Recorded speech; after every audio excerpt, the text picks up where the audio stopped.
বাবরি মসজিদ ভোটের হাতিয়ার বুঝে গিয়েছিলেন হুমায়ুন।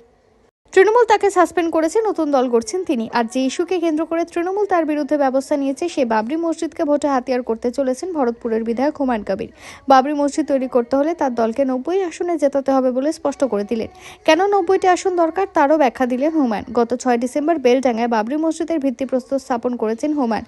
বাবরি মসজিদের জন্য দান বাক্স ভরে গিয়েছে। অনেকে অনলাইনে টাকা পাঠাচ্ছেন, আবার কেউ কেউ ইটও পৌঁছে দিয়ে যাচ্ছেন। ভোট বাক্সে বাবরি মসজিদের আবেগকে কাজে লাগাতে চান হুমায়ুন। বাবরি মসজিদের ভিত্তিপ্রস্তর স্থাপনের স্থানে গতকাল সকাল থেকে চোখে পড়ে জুম্মার নামাজের ভিড়। সেখানে উপস্থিত ছিলেন হুমায়ুন কবির নিজেও। সেখানে দাঁড়িয়ে হুমায়ুন দাবি করেন আগামী 22 ডিসেম্বর হবে রেকর্ড জমায়েত। সেখানে নিজের দলের কথা ঘোষণা করবেন। এরপর সন্ধ্যায় নওদা থানা ত্রিমোহিনী এলাকায় ওয়াকফ আইন প্রত্যাহারের দাবিতে একটি জনসভা উপস্থিত হন হুমায়ুন। ওই সভার আয়োজন করেছিল ভারতীয় সংবিধান রক্ষা মঞ্চ। বিধানসভা নির্বাচনে তার লক্ষ্য যে 90টি আসনে জেতা, সেই সভা থেকে বুঝিয়ে দেন হুমায়ুন। ভরতপুরের বিধায়ক বলেন, বাবরি মসজিদের ওখানে আমি সকালে এসেছিলাম। মানুষ প্রচুর টাকা দিচ্ছে। মসজিদের জন্য শুধু টাকা দিয়ে সহযোগিতা করলে হবে না, সঙ্গে ভোটও দিন।